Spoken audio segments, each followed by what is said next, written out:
Hi, I'm Maria Thea Harris of Velosos on social media. Welcome back to Sober 50 podcast on Soul Organized Style.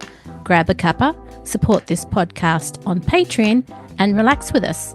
If you're watching this podcast on YouTube, please subscribe to the channel, like and comment so more people can see as well as hear from our podcast guests. Today's guest is Melanie Keane.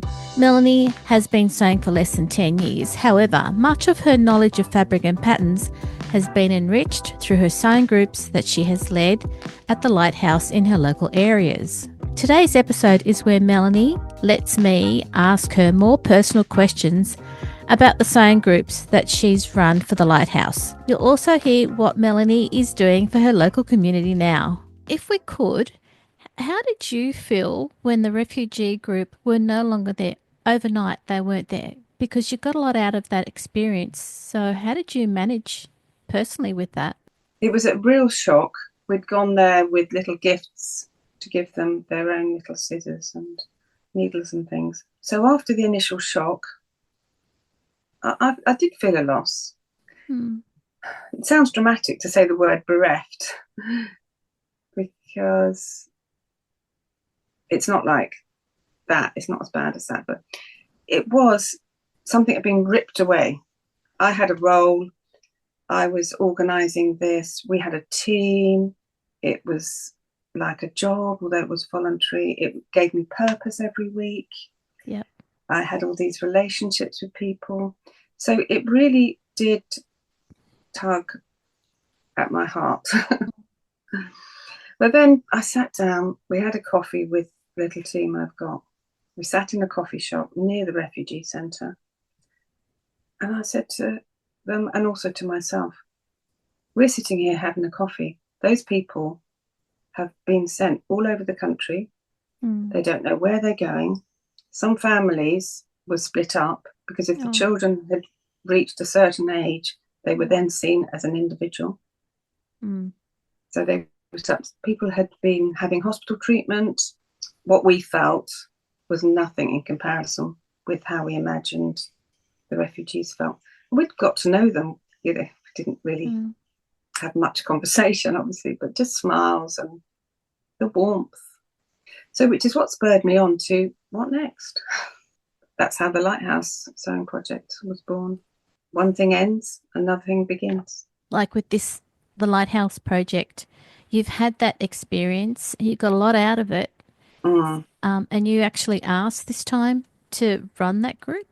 I can see that that's a real growth from your perspective when you started the original group and didn't really sew much, and now you had that whole experience. So yeah, why not go for it? Someone said, overheard someone saying, "Oh, I wonder if she teaches anywhere else." And I thought, oh, they think I'm a teacher. When you started with the refugee group, you'd only had limited experience in sewing, and you know, after running that group for 18 months, you definitely gained a lot and were able to then stand up and say, okay, what's next? I want to keep doing this for another group. Yes, yeah. And it gave me confidence because I am quite a shy person. But having a role gave me confidence. And I had something to talk to people about. They were interested. It gave me a purpose as well, because we all like to have a purpose. Melanie, you've talked about the Lighthouse. Can you tell us what that is? It's a charity that was set up several years ago now, and it's to help people having a hard time in life. There's lots of different areas. It's grown year on year. But the projects that we have running there at the moment, we have a food bank, we have a baby bank, we have a style studio, we have therapy groups, coffee groups, a cooking group.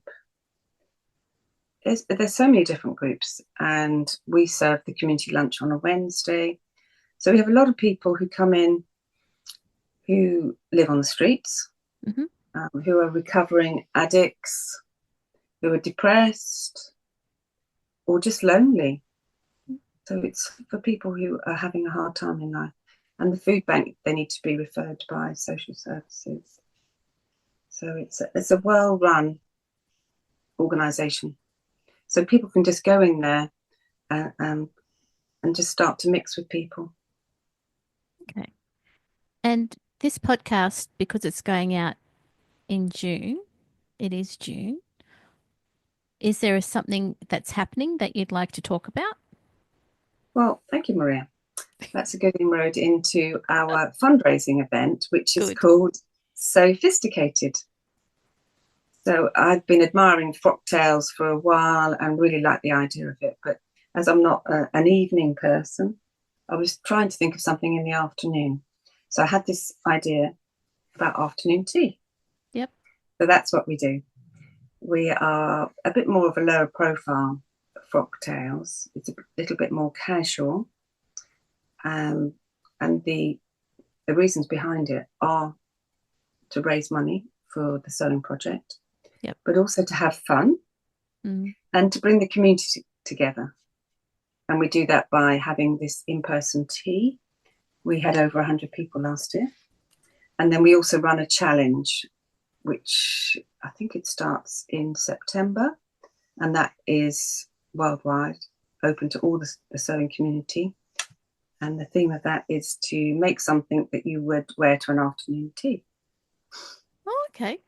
Lovely. Yeah. And last year we raised, I don't know if I've already said this, £1,200. So that was a huge amount of money. Yep. Yeah. And we hope to do the same thing this year. Or more. Or more. Local people have been very generous, and all the big companies as well, donating patterns and prizes and things for the goodie bags. So we've had lots of talk about it already, and hopefully we will sell out. Oh, I hope so too. Yep. So if people want to get tickets to support Sophisticated, what Instagram account do they go to? They can find out more about it on my Instagram. And also on the account called Surrey Sews. Yes. So, awesome. So I say they can on Instagram at Surrey Sews, and there's a link. Yeah, the other thing is as well, we want to keep it affordable. The tickets are £35. So that includes Prosecco, afternoon tea, afternoon of fun, and then £10 of that goes to the Lighthouse. That's really good. That is affordable. Yeah. We don't have too many overheads. And my husband got a catering company, so he does the afternoon tea. Lovely. That's really good. And how many people do you envisage you'll be selling tickets to this year? Well, I think we're going to go to 120. Great. Yeah, we want to keep it small. Obviously, we're limited by the building as well, but we want people to be able to chat, to make relationships. And of course, we have to have room for a catwalk, which is quite a casual catwalk. It's, if you want to, it's only a few paces. And if it's anything like last year, it's just really warm and inviting. Mm-hmm. And we all want to know what people have made, don't we? We want to know which fabric they've used. Great. In fact, here's a picture of the team, actually. I couldn't do it on my own. I do have a team. So we've got Angie, Eleanor, Yvette, and Tanya. Having a role in the sewing world has given me confidence. And I was on the catwalk this year for Fabric Godmother, which was amazing. And I did apply for it, but to think that they chose me at my age. So this is a picture of me in my banana dress, which I wore with silver trainers. And it was awesome. It was such good fun. For people who aren't from the UK, where was the catwalk that you were on? Oh, right. Well, we have 2 big sewing festivals. In fact, we have 3. There's one in Birmingham, but there's 2 in London. And the biggest one is the London Stitch Festival. Yeah. So it's held in Islington, central London. And it's a really big place. Oh, it's such fun. All the fabric companies, there's loads of workshops, all the sewing bees were there. Such a great atmosphere. And a lot of companies put forward 5 people, mainly 5 or 6 people, to show off their new creations or their new fabric, or just a bit of publicity for themselves. And so I went on representing Fabric Godmother in this blue and yellow bright denim. And, you know, by the end of the day, they had sold out of that denim. Tony from the Sewing Bee was wearing it as well. But, so it's quite flattering. I'm sure that you had a role to play in their selling out of that fabric. A big role. Yeah. Let's talk about Surrey Sews. What's your involvement with that group? Yvette and I from Stash Hub started the group. Well, we got together, which I've spoken about already, through her willingness to support the project. So then we thought, as sewing can be quite an insular, isolating hobby, let's bring people from Surrey all together. So we put a message out on Instagram. We chose Woking Park as our first meeting. We turned up, took our picnic blankets and cake. About 10 people showed up. Mm-hmm. And then they were interested in getting together again. So we set up a WhatsApp group, and then we went to a couple of shops. Then we had a sewing afternoon. And now we run fabric swaps. Yeah. Yes. Really popular fabric swaps. And we don't have any rules for that.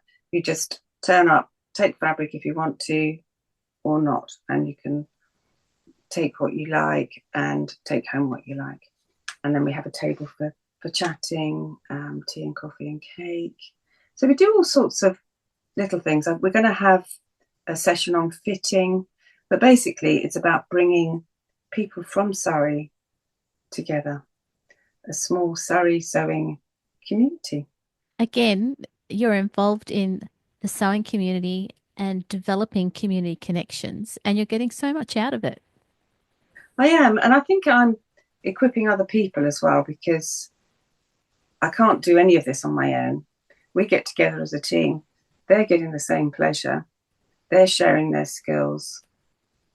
They're feeling good about it. They're getting purpose. So it's win-win all around. Everyone's happy. So if people who are listening and watching this podcast want to find out how to start a group in their area, what advice would you give them? Well, I would say if you have an idea about starting a group, then that means you need to start a group, because that shows that you've got passion, and you need a lot of passion, patience, perseverance in the beginning. And if you have that passion, then that is what will drive you.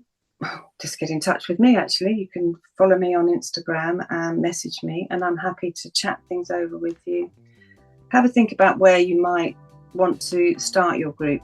There may well be a refugee centre nearby, or you might have a food bank.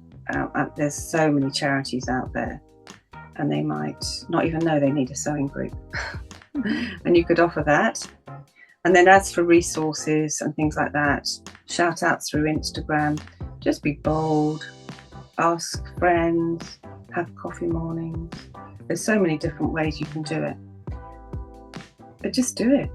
I agree. Melanie, thank you for coming on to the podcast for Sew Over 50. You've shown that being part of the community and giving to the community is something that really gives you the boldness and the confidence to do what you are honestly meant to be doing when it comes to sewing and with your community. So thank you. Oh, well, it's been lovely to chat about it, actually. You can see the smile on my face the whole way through, because it does give me so much pleasure. Yeah, that's true. Thank you so much, Melanie. Thanks for listening to both episodes with Melanie Keane. This episode of Sew Over 50 podcast on Sew Organised Style was video and audio produced by me, Maria Thea Harris, in my sewing room with permission of Melanie. Sound by Knife on YouTube. Many thanks for the ongoing support of the podcast Patreon contributors. Their ongoing support enables me to develop this podcast for you for free. Make sure you direct message Sandy and the editors at Sober50 on Instagram to contribute to the ongoing posts and challenges the team provides to the community of over 53,000 followers. You can subscribe to Soul Organized Style Podcast, but with an S, not a Z, on all good podcast apps. Make sure you go back and listen to our free Sober50 podcast archive on Soul Organized Style Podcast. I look forward to joining you in your sewing room next time. Stay safe, everyone.